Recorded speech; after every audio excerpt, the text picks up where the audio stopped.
Hi, Wilson here for another video. This time it's going to be on Procol Harum, the great English, what do you call these guys, psychedelic pre-prog band who had a lengthy career. I'm only going to cover the 67 to 74 years though. What is that, the first 7 albums? 1, 2, 3, 4, 5, 6, 7, 8 albums. All right. I have a cool poster behind me. I don't think I've shown you guys yet. This is that's Pink Floyd, Procol Harum, H.P. Lovecraft, 1967. It's got the postcard, and it was 3 nights in San Francisco, and it's got all 3 tickets for each night behind me. Okay, so Procol Harum. Procol Harum is primarily known for, at least in this country and probably the world over, for A Whiter Shade of Pale, their magnificent Psych single in 1967. They had a very impressive first album. It's only in mono. They lost the multi-tracks, or they never were. No, I think they just lost them. But it was never released in stereo anyway. This is an excellent reissue by the label Esoteric. It's got a nice remaster of the album. It's got the bonus tracks. Well, it's got a lot, so I'll just tell you what the main ones. Lime Street Blues was the B-side of Whiter Shade of Pale. I think it's a pretty good song. Hamburg was a big hit, and then a different version of Good Captain Clack, I think, or unless it is the same version that's on the album. I don't think it is though. Alpha, which is an instrumental. Understandably Blue, which was recorded at the time. Pandora's Box, which is an instrumental. And another version of Surtees Outside the Gates of. And disc 2 has longer versions, some extended stereo versions of different alternate takes, obviously, and other things. There's BBC sessions and whatnot. The American version of this album did have a whiter shade of pale on it. But this first disc here, if you just want to play that, it's got the whole, UK version of the album, then Hamburg, Lime Street Blues. You can make an excellent little, playlist of just stuff from this first disc. So Procol Harum, maybe to this day, still my favorite Procol album. You got, it was the original band with, Brooker and Reid and Matthew Fisher, BJ Wilson on drums. So anyways, I quite like that one. It's what made me a fan pretty much all those years ago. Very similar is Shine On Brightly. This is another really cool Esoteric double disc release. Came out some years back. You guys can see that, right? Nice and shiny.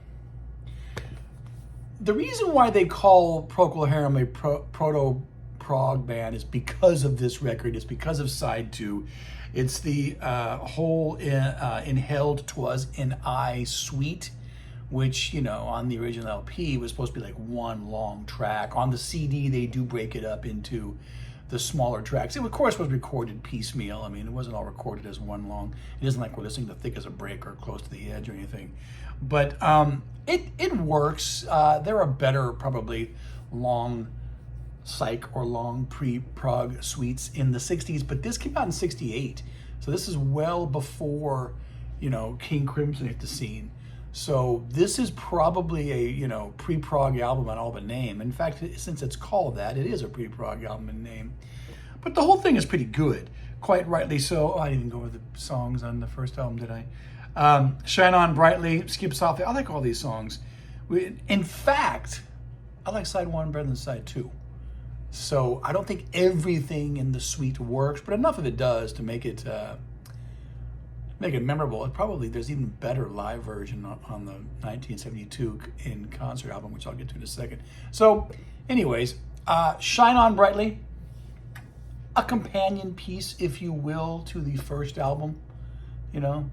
Definitely this band at the time was still dominated by Matthew Fisher, and but you always have Gary Brooker's cool voice. And you know, when he wrote with Keith Reid, Keith would submit the lyrics, and almost all the time the lyrics came first, and then you know, the Brooker would come up with the music, but kind of like the way Elton John and Bernie Taupin wrote, you know.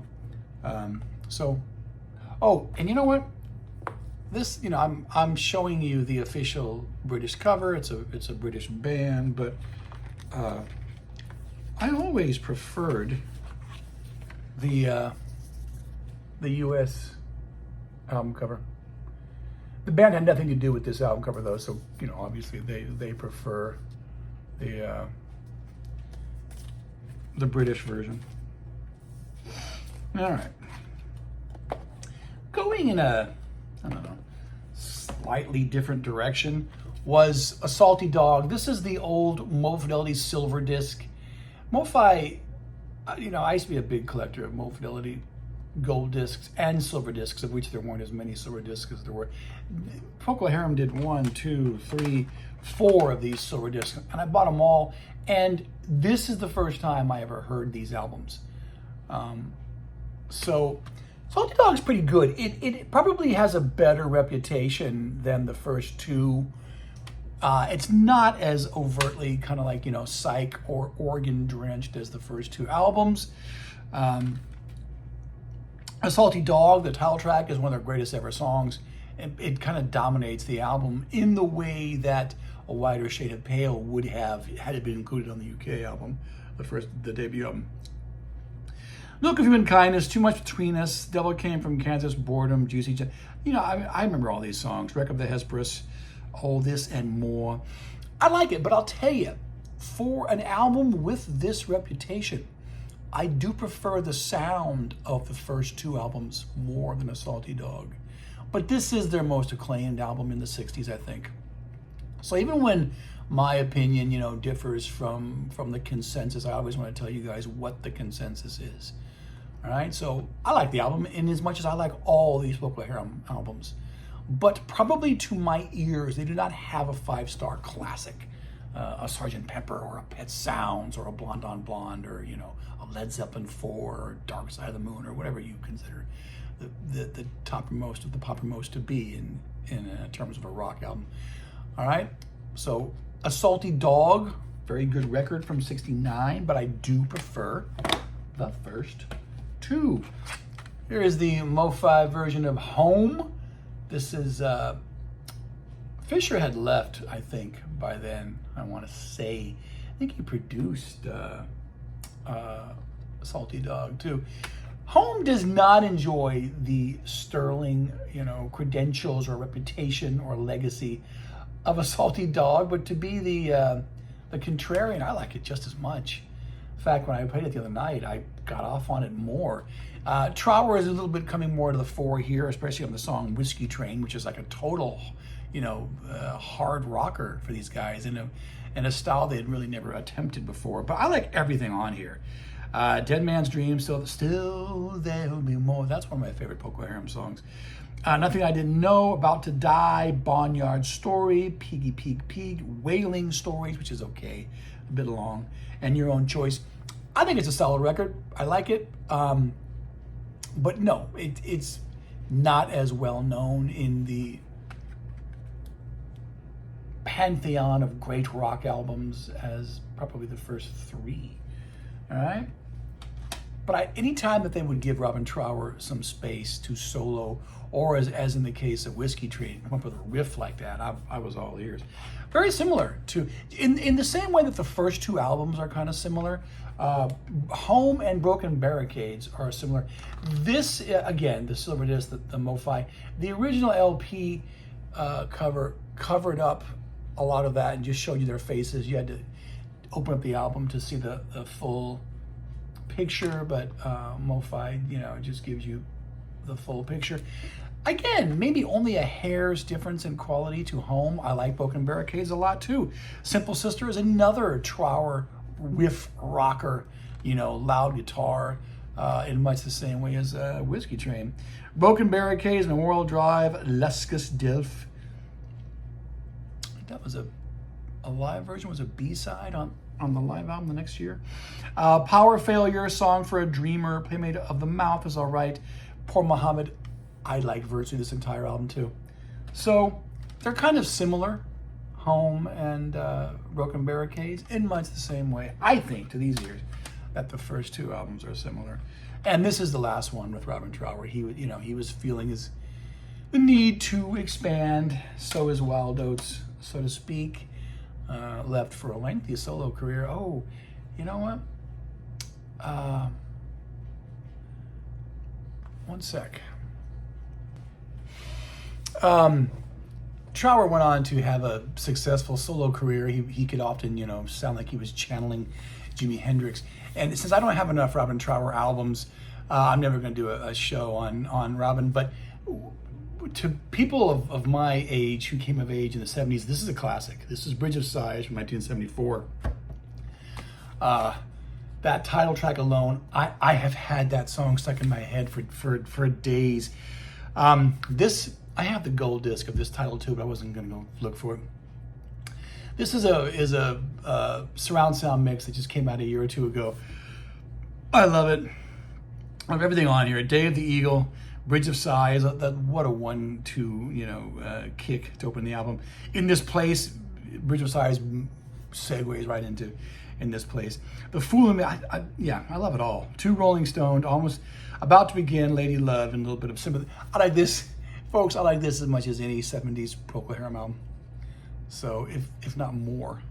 All right. So I did want to show you. I just thought of it just now. That's why I paused the. Anyways. So enough of Robin Trower. Back to Procol Harum in 1972.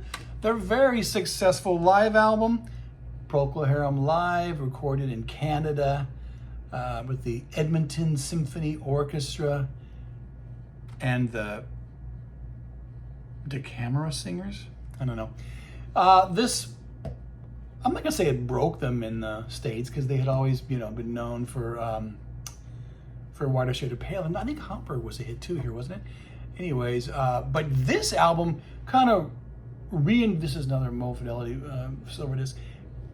Yeah, reinvigorated them in the States because it gave a new lease on life to all these songs. Not that there's a lot of them on this album. Conquistador as they pronounce it, Conquistador, was that track from the first album, but this is the definitive version. It's got that loud, got that bombast of the orchestra, and it was already a great song, but now it's even made better. Wailing Stories, from A Salty Dog. Then A Salty Dog, real nice version. I don't know if it beats,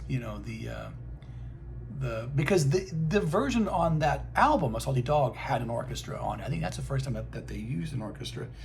All This and More, and then they do the entire suite on side 2 of Shina.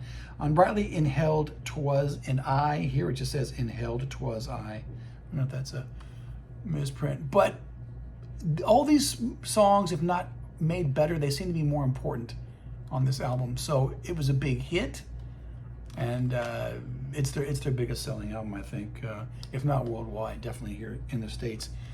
Definitely recommend that one. The end of my Mobile Fidelity discs. In 73, Grand Hotel. Now, the live album was done with an orchestra. So is this album. Is this esoteric as well? Yeah, this is, I would have probably bought all the esoteric remasters from a few years ago, but once I've got the Mo Fidelity versions, I'm not going to upgrade those because I'm never going to get rid of those Mo-Fi discs. This is a pretty cool record. I like all the songs.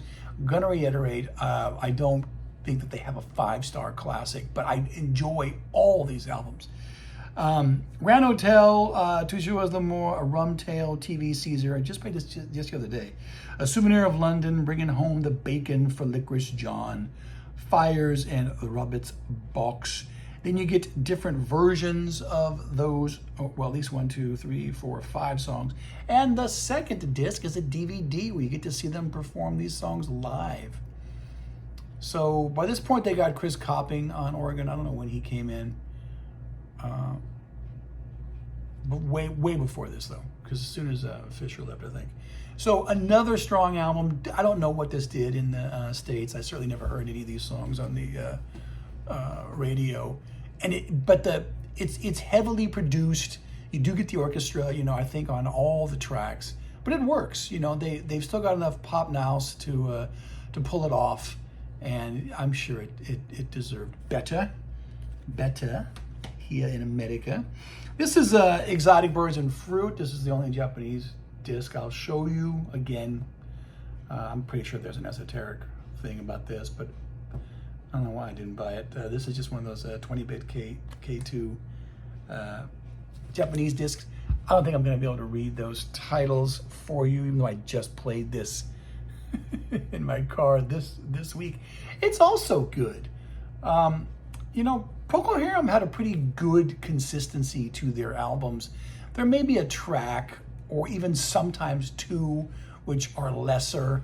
You know, possibly you could call them filler, but seriously, 80 to 90% of their albums, the songs on their albums, are good, I think. I can see why, you know, stuff like this would not be played on the radio. I don't think that, you know, your average, how have I described mid-America teenagers in the 70s, you know, beer drinking, Camaro driving, you know, guys named Joe. I can see why they wouldn't dig this, but I think if you'd have taken a track or two from each of these albums, and DJs or program directors would have been more progressive in their approach, you could have gotten some hits out of here, at least some radio songs that people to this day would know that you would hear on classic rock radio now. But anyways, I'm stopping with Exotic Birds and Fruit simply because it's the last Procol Harum album that I own. Not the last one that I've heard. They did do decent work after this, but when I do these shows, I like to do everything in sequence. I don't like to skip around, although eventually I will do a show where I skip around a bit because, you know, I mean, I was thinking about like Ray Charles the other day. I'm never going to have every Ray Charles album, even in one decade, although I do have all the Atlantic stuff from the 50s. But I'd like to do a Ray Charles show one day where I can at least show you some of my favorite albums of his. So that's Procol Harum. Any words to wrap up? You know, not really prog in the sense of Yes or Genesis or Crimson or whatever, you know, pick your poison, but certainly progressive, you know. I think I said that about the Moody Blues, but the Moody Blues were more just straight psychedelic pop, psychedelic orchestrated pop. It's hard to give a little, you know, broad definition of Procol Harum. They certainly started out psychedelic. They certainly were progressive, but they always kind of did their own thing. That combination of Brooker and Reid is very unique in rock, and especially in the early days when they had Matthew Fisher there. You know, some of those '60s cuts, especially on the first two albums, almost remind me of the Band. Just little organ riffs, you know, not so much the whole song, but it's been more than once I have heard a little something and thought, oh, that reminds me of the Band. So anyways, Matt signing off, Procol Harum. Hope you dig them.